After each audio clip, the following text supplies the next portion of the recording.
Hello everyone, कैसे हो आप लोग। आई होप सब बढ़िया और मज़े में होंगे। लास्ट क्लास में मैंने कुछ होमवर्क दिया था क्या? Was there any homework in the last class? अच्छा हाँ, last actually we are about to start a new topic today. एक सेकंड में थोड़ा सा सेटअप कर दूँ क्या?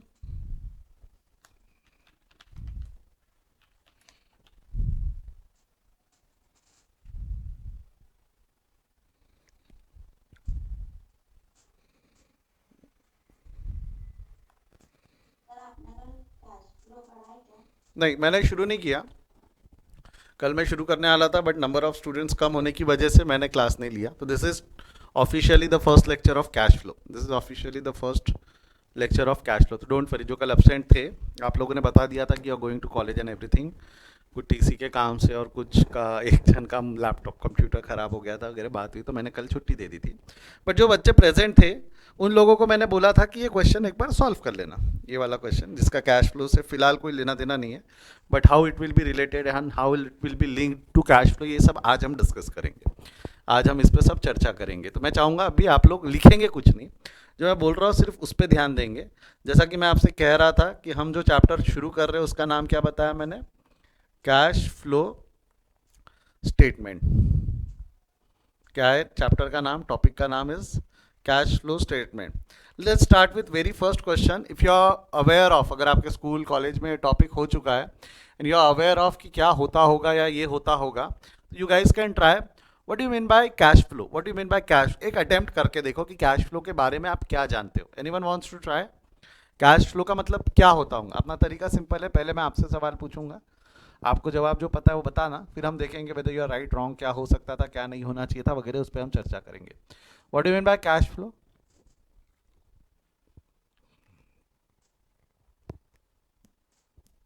नहीं करना है ट्राई, नहीं पता तो एक बार चैट में लिख दो नहीं पता, सो दैट कि हम समय खराब ना करते हुए आगे बढ़ जाएंगे। If you don't know sir, पहली बार ही पढ़ रहे स्कूल कॉलेज में अब तक होने का है। ओके एक जवाब मिला है मेरे को, inflow and outflow of cash in an organisation. That's correct, that's correct.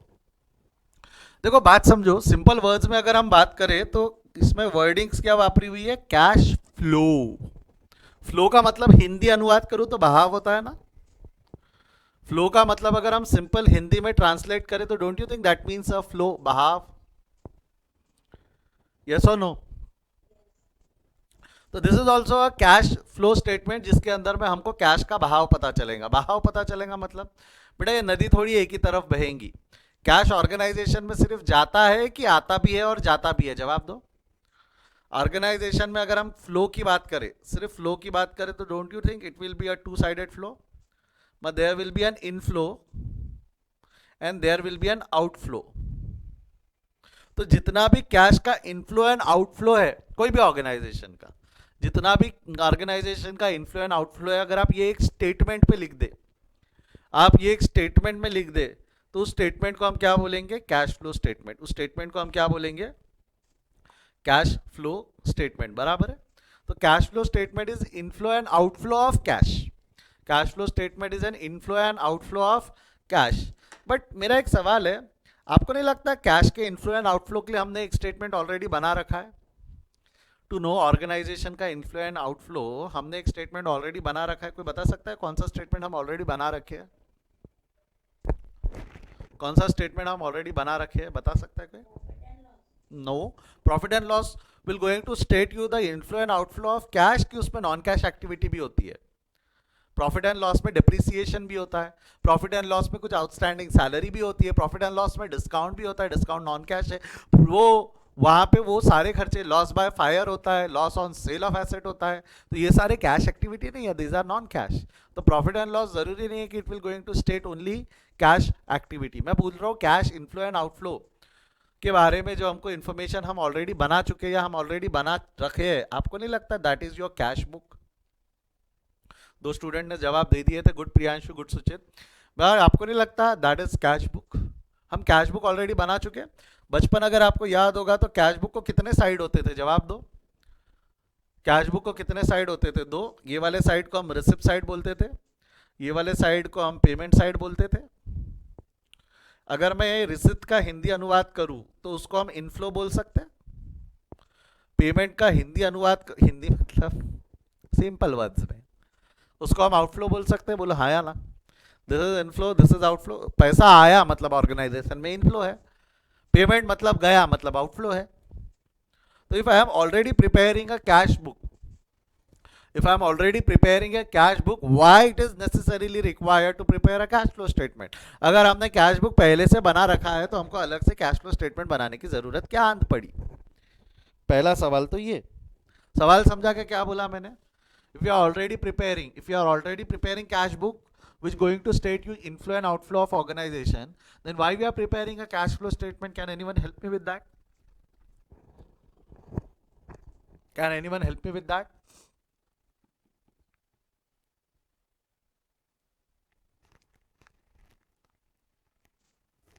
Anyone? कभी आपने आपके स्कूल टीचर से ये सवाल पूछ के देखा क्या आपने कि भाई इनफ्लो एंड आउटफ्लो तो है? सर इनफ्लो एंड आउटफ्लो तो यहाँ भी है, to find out cash flow separately. Cash flow separately थोड़ा एलैबोरेट करोगे क्या प्रियांशु? शायद आप सही ट्रैक पे, ऐसा मेरे को लगता है। Okay, you are on the right track, but again you have, I got that, Priyanshu. Good. You're on the right track. That's good. Cool. Comfortable. मैं एक चीज बताओ, जो कैश फ्लो रहता है, आपको नहीं लगता कैश फ्लो में जो इंफॉर्मेशन मिलेगी हमको, this will be date wise information? Cash flow में जो इंफॉर्मेशन मिलेंगी that will be date wise. बोलो अ सिंपल यस और नो विल डू। जो यहाँ इंफॉर्मेशन मिलती है that's date wise.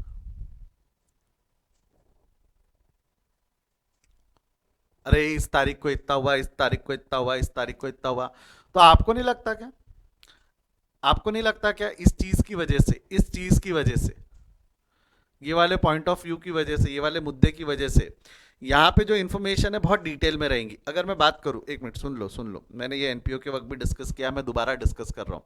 Is there any difference between cash book and receipt and payment? Is there any difference between cash book and receipts and payment? Come on, help me with that. No, there is no difference between cash book and receipts and payment. ऐसा एक जन ने कहा है। NPO का lecture नहीं देखा उन्होंने वो वाला। फिर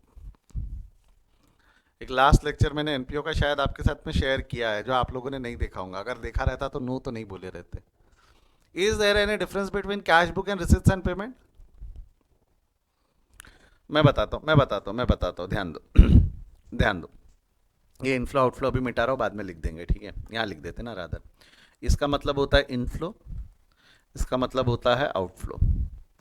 अब ध्यान दो, कैश बुक और रिसिप्ट्स एंड पेमेंट में एक छोटा सा चेंज होता है, ध्यान देना। कैश बुक और रिसिप्ट्स एंड पेमेंट में एक छोटा सा चेंज होता है। जैसे ये रिसिप्ट साइड है, रिसिप्ट साइड में एक इन्फॉर्मेशन आ गई, सेल से एग्जाम्पल के तौर पे 10,000। फिर आपने मान लो एक आधा कमीशन रिसीव कर लिया से 5,000, या एक आधा कैपिटल इंट्रोड्यूस्ड हो गया ओनर के थ्रू 10,000, 10 नहीं, लेट्स से 12,000 का कैपिटल इंट्रोड्यूस्ड हो गया। फिर एक इन्फॉर्मेशन और आ गई से एग्जाम्पल के तौर पे, फिर हमने माल बेच दिया 20,000 का, कैपिटल और ला लिया ओनर ने, मालक ने, ऑर्गेनाइजेशन में 3,000 का और कैपिटल लेके आ गया। पेमेंट करते वक्त उन्होंने कुछ माल खरीद लिया से, परचेस करते वक्त 20,000 रुपये पे कर दी, परचेस करते वक्त लेट्स से 8,000 रुपये पे कर दिए। सैलरी दे दी किसी को से 4,000 रुपीज़, और एक और माल खरीद लिया हमने, फिर परचेस कर लिया से एग्जाम्पल के तौर पे 9,000 रुपीज़। तो ऐसा एक आपको कैश बुक दिया हुआ है, मेरे को एक चीज़ बताओ, कैश बुक के अंदर में सेल की इंफॉर्मेशन कितनी बार आई है? एक बार आई है कि एक से ज़्यादा बार आई है? एक से ज़्यादा बार आई है, क्योंकि यहाँ पे जो इन्फॉर्मेशन होती है वो डेट वाइज होती है। जैसा इसमें जो भी डेट होंगी, जिस तारीख को जो एक्टिविटी हुई उस तारीख को हमने वो लिख दिया। तो यहाँ पे इन्फॉर्मेशन डेट वाइज आई है। सेल इन्फॉर्मेशन 2 बार आई है, कैपिटल की इन्फॉर्मेशन 2 बार आई है, 2 से ज़्यादा भी आ सकती है, मैं ये नहीं बोल रहा 2 ही बार आएंगी। That information can be more than 2 times also. But receipts and payment is a summary, जो हमने एनपीओ में पढ़ा है। Receipts and payment is a summary of cash book.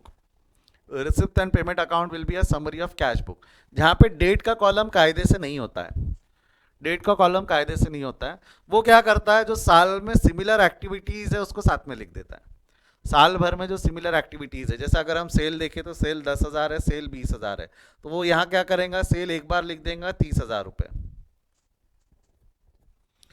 Commission एक ही बार है 5,000 का कमीशन, तो यहाँ आकर लिख देगा वो कमीशन 5,000। कैपिटल दो बार है तो कैपिटल की दोनों की टोटल 12,000 और 3,000, कैपिटल हो गया 15,000। तो यहाँ पे मल्टीपल एक्टिविटीज लिखी गई है कि सिंगल एक्टिविटी में सब टोटल कर दी। जैसा सेल की टोटल है ना 30,000 सेल की टोटल, या कैपिटल की टोटल है 15,000, तो क्या मैंने मल्टीपल एक्टिविटी मल्टीपल टाइम्स लिखी है कि टोटल करके सिंगल टाइम लिखी है? जवाब दो।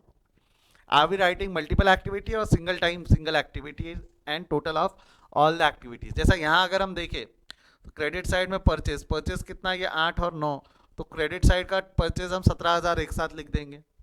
सैलरी एक ही बार है, सैलरी 4,000। अब मेरे को एक चीज बताओ, कैश बुक और रिसिप्ट्स एंड पेमेंट सेम है कि इसमें कोई डिफरेंस है? क्या लगता है, cash book and receipts and payment दोनों सेम है कि डिफरेंट है?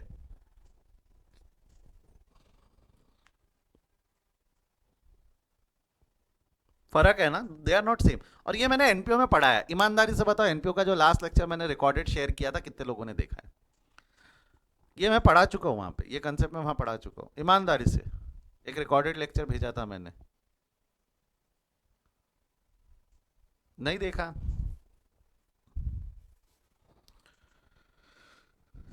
देखा रहता तो आप तुरंत बोल सकते थे, receipts and payment is the summary of cash book. Receipts and payment is the summary of cash book. तो जो कैश बुक है उसका डिटेल्ड में समरी अगर हमने सिंप्लीफाई कर दिया तो उसको हम रिसिप्ट्स एंड पेमेंट बोलते हैं। ये हमने कैसे बनाएंगे, क्या बनाएंगे, we are learn this in NPO chapter, not for profit organisation chapter में पढ़ा। ये हमने 11th में पढ़ा। 11th में जब हम बेसिक्स ऑफ अकाउंट्स या सब्सिडरी बुक्स जो नाम का टॉपिक है उसमें हमने ये पढ़ा है। Now we are preparing cash book, we are preparing receipts and payment, यानी कैश बुक की भी समरी आ गई, फिर एक और कैश फ्लो स्टेटमेंट की जरूरत क्यों आन पड़ी? Then why again a cash flow statement? मतलब भाई उससे भी इनफ्लो एंड आउटफ्लो पता चल रहा है, इससे भी इनफ्लो एंड आउटफ्लो पता चल रहा है, तो तेरी गरज क्यों पड़ी? Why we require to prepare a cash flow statement? That's my question. आखिर कैश फ्लो स्टेटमेंट की जरूरत क्यों आन पड़ी जब सब बन रहा है? जब सब बन रहा है तो कैश फ्लो स्टेटमेंट की रिक्वायरमेंट क्यों आई? Anyone, any wild guess? Anyone, any wild guess?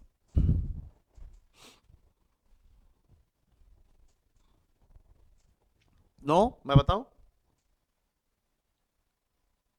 Actually cash flow statement की जरूरत क्यों आंत पड़ी, देखो बात समझो। I agree, cash flow state, अच्छा मेरे को बताओ, जो कैश बुक बनती है, जो कैश बुक बनती है उसमें इंफॉर्मेशन डेट वाइज होती है, यानी हर डेट की हर ट्रांजैक्शन कैश बुक में रिकॉर्ड की जाती है। अ सिंपल यस और नो विल डू। हर डेट की हर ट्रांजैक्शन क्या कैश बुक में रिकॉर्ड की जाती है क्या? हाँ या ना में जवाब दो।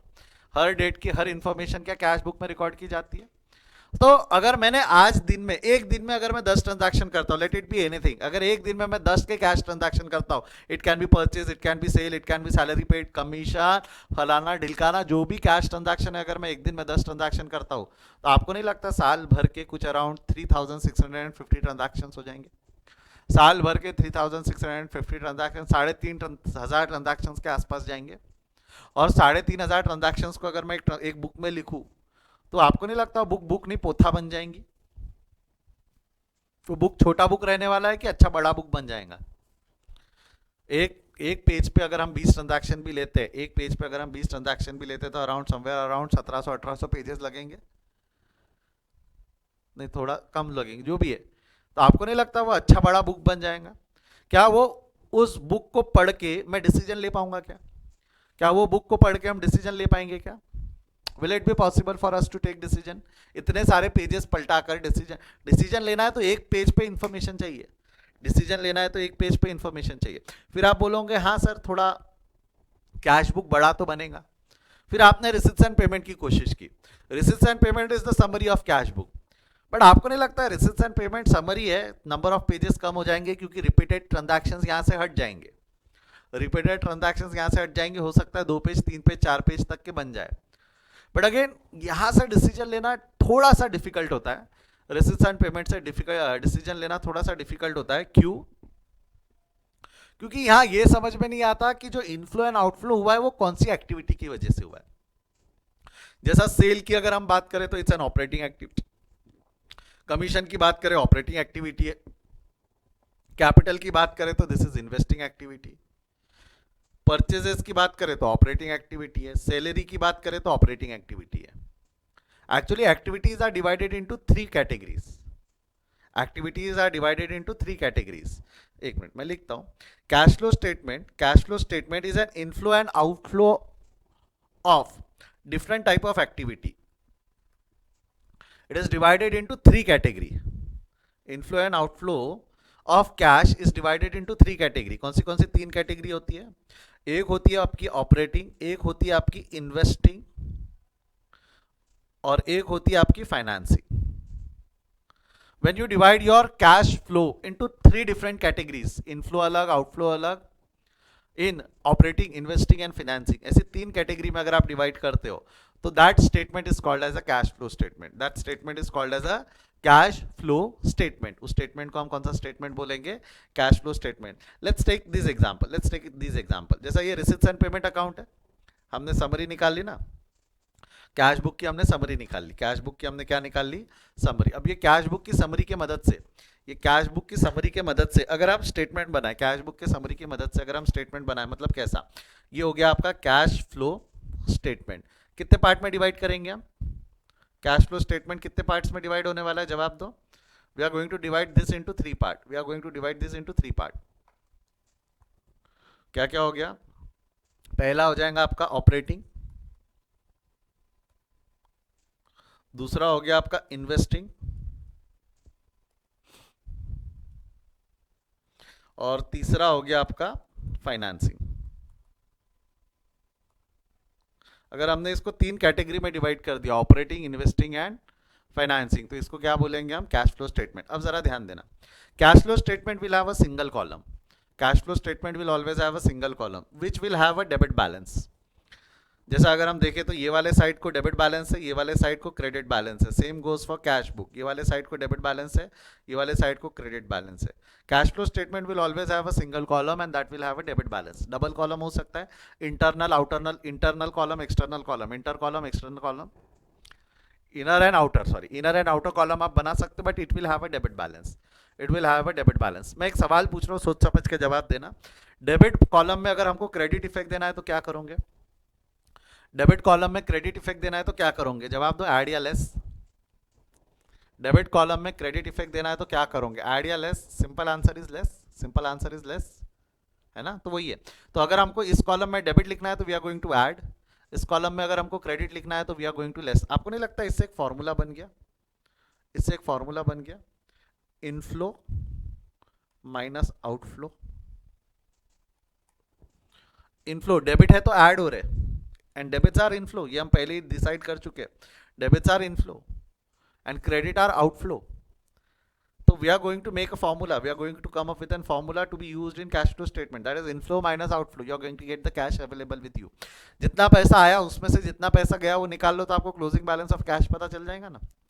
कितना पैसा आया उसमें से कितना पैसा गया वो माइनस कर लो तो you will get closing balance of cash. बोलो हाँ या ना? बोलो यस और नो? पक्का? बढ़ू आगे? अब जरा ध्यान देना। अब जरा अगर यहाँ तक के क्लियर है पिक्चर, यहाँ तक अगर पिक्चर क्लियर है तो नेक्स्ट आगे बढ़ रहा हूँ मैं। सभी का ध्यान मेरे को बोर्ड पे चाहिए, फुकट बकर मस्ती चकलस करना नहीं। चलो आ जाओ, सभी का ध्यान मेरे को बोर्ड पे चाहिए। इनफ्लो माइनस आउटफ्लो की बात कर रहे हैं हम, काय की बात कर रहे हैं? Inflow minus outflow. अब यहाँ पे कुछ नहीं, you are going to divide the activities into 3 category, operating, investing and financing. 2 minute थोड़ा डिस्कशन से हट रहा हूँ मैं। How you are going to decide whether the particular activity is operating, whether the particular activity is investing, whether the particular operating is financing। इसका decision कैसे लोगे कि वो जो एक्टिविटी दी हुई है वो ऑपरेटिंग है, इन्वेस्टिंग है या फाइनेंसिंग है? तो इसको क्लासिफिकेशन का एक सिंपल रूल है। बैलेंस शीट जानते हो आप लोग? बैलेंस शीट, बैलेंस शीट को अगर मैं डिवाइड करूं मोटा मोटी तो balance sheet is divisible into 6 part. 6 part में डिविजिबल है बैलेंस शीट। कैसा कैसा? एक हो सकता है आपका कैपिटल, एक हो सकता है आपके डेट्स, डेट्स मतलब उधारी, एक हो सकती है आपकी करंट लायबिलिटी। बराबर है? यस और नो? जो लाइबिलिटी साइड में आती है। एसेट साइड में क्या क्या आ सकते हैं आपके? फिक्स एसेट्स, आपकी इन्वेस्टमेंट और आपके current assets.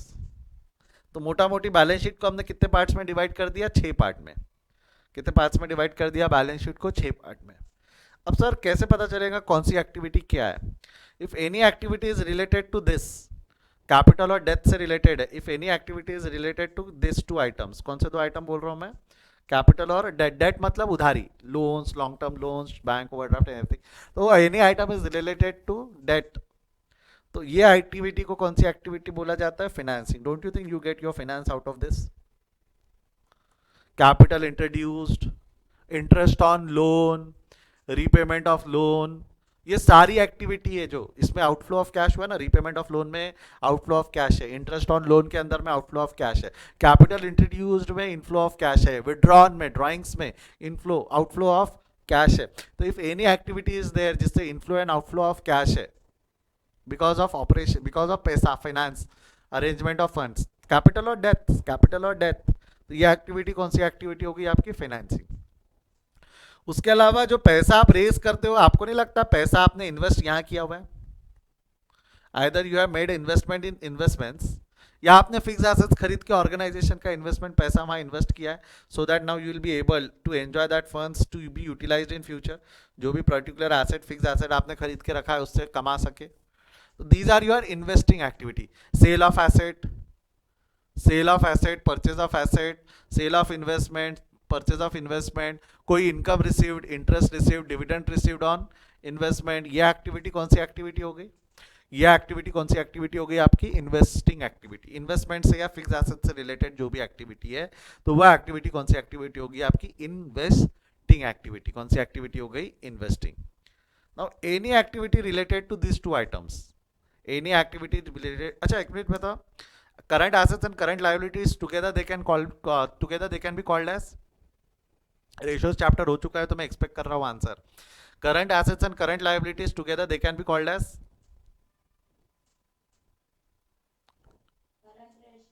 Working capital. Current assets and current liabilities together they can be called as working capital. Current assets minus current liabilities working capital, ठीक है। तो ये जो fix current assets current liabilities से related जो activity रहती है, they are called as operating activity. इसको हम कौन सी एक्टिविटी बोल सकते हैं? वी कैन कंप्लीट या we can state that this activities are operating activity. जैसा परचेज ऑफ गुड्स किया तो स्टॉक क्रिएट होता है, that's current asset. Sale of goods किया तो स्टॉक जाता है, क्रेडिट पे भी बेचा तो डेटर्स या क्रेडिटर्स क्रिएट होते हैं, डेटर्स ने पैसा पे कर दिया, क्रेडिटर्स को पैसा वापस कर दिया, एम्प्लॉय को सैलरी दिया, employees are your outstanding expenses. तो ये सारा एक्टिविटी जो रहता है current assets and current liability से रिलेटेड जो एक्टिविटी रहेगा वो कौन सी एक्टिविटी हो जाएंगी? जवाब दो। Current assets and current liability से जो बिजनेस ऑपरेशन से रिलेटेड रादर ऑपरेटिंग एक्टिविटी है, वो कौन सी एक्टिविटी हो जाएंगी? ऑपरेटिंग। आई होप आप क्लासीफाई कर पाए, आई होप ये एक्टिविटीज में हम क्लासीफाई कर पाए, बोलो हाँ या ना। तो cash flow statement is nothing but summarising your cash book, summarising your cash book into 3 category, summarising your cash book into majorly 3 categories में हम उसको समराइज करेंगे। 3 मेजर कैटेगरी में जैसा अभी हमने पहले क्या किया, कैश आपने कैश बुक से समरी एक रिसिप्ट्स एंड पेमेंट बना ली। अगर आपके पास में ये रिसिप्ट्स एंड पेमेंट है, अगर आपके ये नहीं है तो भी बन कैसे जाएगा? कैसे? ये क्वेश्चन नहीं है बेटा, ये ऐसे क्वेश्चंस एग्जाम में नहीं आते। ये एक आइडिया, एक रफ आइडिया है कि भाई तीनों में डिफरेंस क्या है वो समझाने की कोशिश है। कैश बुक में, कैश फ्लो में, कैश बुक में रिसिप्ट एंड पेमेंट और कैश फ्लो स्टेटमेंट में फर्क क्या है वो समझाने की कोशिश है। ऐसे क्वेश्चंस नहीं आते एग्जाम में, क्या आएंगे मैं बताऊंगा, but just try to understand the concept first. पहले कंसेप्ट तो ढंग से समझ लो ताकि फिर समझे कि एग्जाम में क्या आएगा। तो अब यहाँ पे अगर हमने इसकी समरी निकाल के, समरी को हमने अगर क्लासीफाई कर दिया ऑपरेटिंग, इन्वेस्टिंग एंड फाइनेंसिंग में, that statement will be called as cash flow statement, that statement will be called as cash flow statement. जैसा पहला एग्जांपल, सेल ऑफ एसेट है 3 लाख, सेल है, सेल ऑफ गुड्स है, तो cell मेरे को बताओ ये सेल ऑफ गुड्स कौन सी एक्टिविटी होंगी? ऑपरेटिंग, इन्वेस्टिंग और financing. Come on help me with that. Sale of goods कौन सी activity? Operating, investing, financing. Help me with that. Operating है ना, गुड्स गए, तो यहां लिख दू सेल। सेल कितना हो गया आपका? 30,000। सेल कितना हो गया? 30,000। ये ऐड होगा, ये डेबिट बैलेंस है, डेबिट में debit add. Commission received, commission received कितना है? कमीशन रिसीव्ड, कमीशन रिसीव 5,000 है, बोलो हाँ या ना। कमीशन रिसीव 5,000 है, बोलो यस और नो। उसके बाद में कैपिटल इंट्रोड्यूस, मेरे को बताओ कैपिटल इंट्रोड्यूस कौन सी एक्टिविटी है? 15,000 रुपए का जो कैपिटल लाया भाई साहब ने, 15,000 रुपए का जो कैपिटल लाया वो कैपिटल इंट्रोड्यूस कौन सी एक्टिविटी? ऑपरेटिंग, इन्वेस्टिंग और फाइनेंसिंग। जवाब दो। ऑपरेटिंग, इन्वेस्टिंग और financing, capital introduced, financing, this is not investing activity, that's financing activity. तो कैपिटल इंट्रोड्यूस्ड मैंने फाइनेंसिंग एक्टिविटी में लिखा। अगेन डेबिट है तो मैंने डेबिट कॉलम में ऐड करके ही लिखा है। इनफ्लोज है तो ऐड होंगे, आउटफ्लोज है तो माइनस होंगे। जैसा अगला क्या है? Purchases is an operating activity. Purchases goods है, 17,000 क्रेडिट है ना ये, और ये कॉलम डेबिट है। मेरे को बताओ डेबिट में क्रेडिट लेस हो जाएगा क्या? डेबिट में क्रेडिट लेस हो जाएगा। Similarly what will happen with salary? Salary is also operating activity. 4,000 रुपए का सैलरी पे कर दिया, अगेन पे कर दिया है, आउटफ्लो है लेस, ऐसा याद रख लो। ये डेबिट में क्रेडिट करना है, ऐसा याद रख लो, जो भी आपकी मर्जी। That's your operating activity, that is your operating activity. यहां तक समझा क्या? इसको बैलेंस करो तो जरा, इसकी टोटल निकालो। ऑपरेटिंग एक्टिविटी की टोटल कितनी हो रही है? ऑपरेटिंग एक्टिविटी की total 30,000 plus 5 35 minus 21,000, somewhere around 13,000 और 14,000, 14,000 आ रही है शायद। कितनी आ रही है? करो तो प्लस माइनस कितना आ रहा है वो? हाँ, right, my maths is good now. Investing activity की टोटल फिलहाल 0 है, इन्वेस्टिंग एक्टिविटी में कुछ हुआ नहीं। इसकी टोटल तो 15,000 ही है ना, इसकी टोटल तो 15,000 ही है, मतलब हमारा टोटल इनफ्लो ऑफ कैश हुआ है ना। अगर हम देखें तो cash flow during the year, क्या करो, इसको ए बोलो, इसको बी बोलो, इसको सी बोलो। तो ए प्लस बी प्लस सी अगर आपने देखा तो cash flow during the year is 39,000, नहीं 29,000। Cash flow during the year is your 29,000, मतलब during the year you have created a cash of 29,000, आपने 29,000 का कैश क्रिएट किया। Same that 29,000 is nothing but the balance of receipts and payment account. निकाल कर देख लो, 30 plus 15 45 plus 5 50, 50 minus 21,000, 50 plus 21 minus 21,000 करोगे तो 29,000 है। कैश बुक का भी अगर आप बैलेंस निकालोगे, इत्मीनान से बैलेंस निकाल के देख लेना, आपका बैलेंस 29,000 आएगा। तीनों बैलेंस पता चलते, तीनों से बैलेंस पता चल रहा है हमको, ऐसा नहीं है कि 29,000 हमको पता नहीं है। Inflow and outflow, inflow minus outflow, net balance will be inflow and outflow, net balance will be the balance in cash account. मेरे को बैलेंस इन कैश अकाउंट यहाँ भी पता है, देखो बैलेंस इन कैश अकाउंट यहाँ भी पता है, यहाँ भी पता है, यहाँ भी पता है। But what is the difference between all three? What is the difference between all three statement? Cash book, receipts and payment और कैश फ्लो स्टेटमेंट, ये तीनों सेम है कि थोड़ा थोड़ा डिफरेंस है तीनों में? मैं सिंपल टर्म्स में अगर बोलूं तो चलेगा क्या? Receipts and payment is a summary of cash book. Receipts, हाँ या ना बोलते जाओ। Receipts and payment is a summary of cash book, yes और no? Receipts and payment is a summary of cash book, whereas cash flow statement is the summary of cash book. Cash flow statement is a summary of cash book, as well as don't you think cash flow statement is divided into 3 activity? Summary के साथ में division भी है, summary के साथ में division भी है, ऑपरेटिंग, इन्वेस्टिंग एंड फाइनेंसिंग। देख लो ना, देख लो, आपके सामने ही है। मैंने सिर्फ समरी लिखा है क्या? सेल का आइटम एक ही बार है, परचेज का आइटम एक ही बार है, कमीशन एक ही बार है, सैलरी, कैपिटल सब एक एक बार ही है, जैसा कि रिसीट्स एंड पेमेंट में होता है। बट यहाँ फर्क क्या है? This is divided into 3 category, operating, investing and financing. ये 3 कैटेगरी में डिवाइड है। इसका division is under category wise, operating, investing, financing, इसे 3 कैटेगरी में डिवाइड करते हैं। मेरे को बताओ इन तीनों स्टेटमेंट से ज्यादा अच्छा और ज्यादा आसान तरीके से डिसीजन लेने के लिए क्या काम आएगा? ज्यादा अच्छे और ज्यादा आसान तरीके से डिसीजन लेने के काम क्या आएगा? जवाब दो। Cash flow statement will be a more accurate one to get your decisions, क्योंकि आपको देखना है कि बिजनेस ऑपरेशन से भाई हाँ 14,000 का कैश जनरेट हुआ है, इन्वेस्टिंग से ना जनरेट हुआ है ना गया है, और कैपिटल 15,000 का लाया, तो ये डिसीजन लेना फास्ट होता है। प्लस साथ साथ में सेल से कितना पैसा आ रहा है वो यहाँ भी मिलता है, बट यहाँ से भी मिलता है। प्लस यहाँ एक ज़्यादा फायदा है कि आपको एक्टिविटी वाइज इनफ्लो आउटफ्लो पता चलता है। एक्टिविटी आप वाइज आप कंट्रोल लगा सकते हो कि किसको कम करने की ज़रूरत है, किसको बढ़ाने की ज़रूरत है, क्या कहाँ गड़बड़ की हमने, जहाँ ज़्यादा पैसा लग गया। नहीं तो यही समझ में नहीं आता है कि पैसा ज़्यादा कहाँ लग गया, किस चीज़ के लिए हम पैसा ज़्यादा इन्वेस्ट कर रहे हैं। हो सकता है ना भाई, हो सकता है ना आपने इन्वेस्टमेंट ज़्यादा कर दी होंगी, फालतू के एसेट खरीद लिए जब जरूरत नहीं थी, पैसा यहाँ लुक गया और ऑपरेटिंग एक्टिविटी को पैसा कम पड़ गया। ऐसा सब प्रॉब्लम नहीं हो, ऐसा सब प्रॉब्लम ना हो तो डिसीजन लेने के लिए बहुत फास्ट हो जाता है हमारा कैश फ्लो स्टेटमेंट। और it is just a summary, एक पेज में आता है कैश फ्लो स्टेटमेंट की सारी इंफॉर्मेशन। एक पेज में हम बड़े से बड़े ऑर्गेनाइजेशन का कैश फ्लो स्टेटमेंट एक पेज में लिख सकते हैं। कैश बुक पोथों से जाती है, कैश बुक बहुत सारे पेजेस में जाती है। रिसिप्ट्स एंड पेमेंट भी एक हाथ पेज में एडजस्ट हो सकता है, बट उसका और इसका एक ड्रॉबैक है, इसमें डिटेल इन्फॉर्मेशन नहीं है, यहाँ डिटेल इन्फॉर्मेशन है ऑपरेटिंग, इन्वेस्टिंग और फाइनेंसिंग के हिसाब से। आई होप आपको समझ में आया, आई होप आपको समझ में आया। बट तीनों की प्रॉपर्टी तो सेम रहेंगी ना, तीनों की प्रॉपर्टी तो सेम रहेंगी। पैसा आया तो डेबिट, गया तो क्रेडिट ही ना, प्रॉपर्टी में कोई चेंज होगा क्या? Don't you think cash flow statement is as good as cash book? Cash flow statement is as good as cash book, हाँ या ना? एज गुड एज, मैं ये नहीं बोल रहा हूं कि cash flow statement is cash book, फर्क है, फर्क इतनी देर से फर्क ही तो समझा रहा था। But don't you think cash flow statement is as good as cash book? मतलब जो कैश बुक में डेबिट होना है वो यहां भी डेबिट होना है, जो कैश बुक में क्रेडिट होना है उसने यहां भी क्रेडिट होना है, हाँ या ना? ये बहुत जरूरी है इसको समझना, अगर रटना नहीं है तो ये जो चीज बोला मैंने, ये जो स्टेटमेंट बोला, इसको समझना बहुत जरूरी है। हाँ, कैश फ्लो स्टेटमेंट और कैश बुक में डिफरेंस है, but they are as good as same. वहां डिटेल में इंफॉर्मेशन है, या समरी में इंफॉर्मेशन है।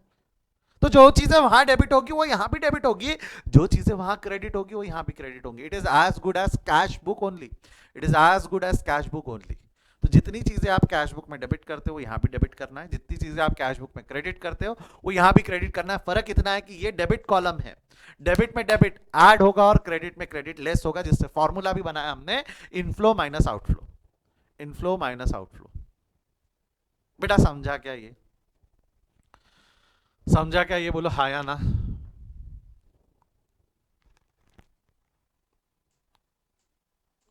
ठीक है, that was the reason I want you to attend this session live, क्योंकि ये समझना बहुत जरूरी है। कोई डाउट रहे तो आप पूछ सकते हो, मैंने कल इसलिए क्लास कैंसिल कर दी थी, कई बच्चे एब्सेंट थे। तो अब अगर आप मेरे स्टूडेंट हो, आपको अगर किसी ने सवाल पूछा what is cash flow statement, what is cash flow statement, तो in simple words you can say cash flow statement is a summary of cash book. लिख देता हूं, मैं लिख देता हूं। Cash flow statement is a एक minute, cash flow statement is a summary of cash book which will going to define inflow and outflow of cash, which will going to define inflow and outflow of cash, which will be divided into three activity: operating, investing and financing. Cash flow statement is a summary of cash book बोल दिया, तो इतना बोलने से वो definition cash flow statement की बनी क्या? अगर मैंने बोला कि cash flow statement is a summary of cash book, तो वो डेफिनेशन कैश फ्लो स्टेटमेंट की बनी कि रिसिप्ट्स एंड पेमेंट की बन गई? वो डेफिनेशन बन जाती है रिसिप्ट्स एंड पेमेंट की, that is receipts and payment is a summary of cash book, that's it. But cash flow statement summary भी है और साथ साथ में it is classified under operating, investing and financing activity, साथ साथ में it is classified under operating, investing and financing activity. समझा क्या बेटा? समझा क्या बेटा? बोलो हाँ या ना। Cash flow statement I agree, this is a summary of cash book. Cash flow statement, I agree, this is a summary of cash book, but it is divided into three category. Inflow and outflow is divided into three category, that is operating, investing and financing. इतने detail में अगर हम चीज़ें लिखते हैं, समझते हैं, तो कहीं जाकर हम बोल सकते हैं कि नहीं हमको चीज़ें आती है, हमको चीज़ें आती है। Just do one thing, just do one thing, ये एक छोटा सा स्क्रीनशॉट ले लो। कैश फ्लो स्टेटमेंट का मीनिंग मैंने लिख रखा है वहाँ पे, विजिबल है क्या वो फॉन्ट साइज? और डायग्राम बनाकर रख लेना, वो सबसे एक्सट्रीम राइट वाला डायग्राम बनाकर तो रख ही लेना।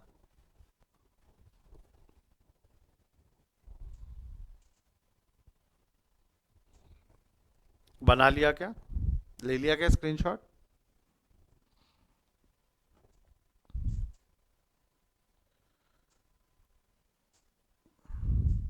ये वाला एक डायग्राम छोटा सा, अगर आप चाहो तो receipt cash book versus receipts and payment versus cash flow statement अगर चाहिए तो ये भी अगर आप बनाकर रखना चाहो तो रख सकते हो।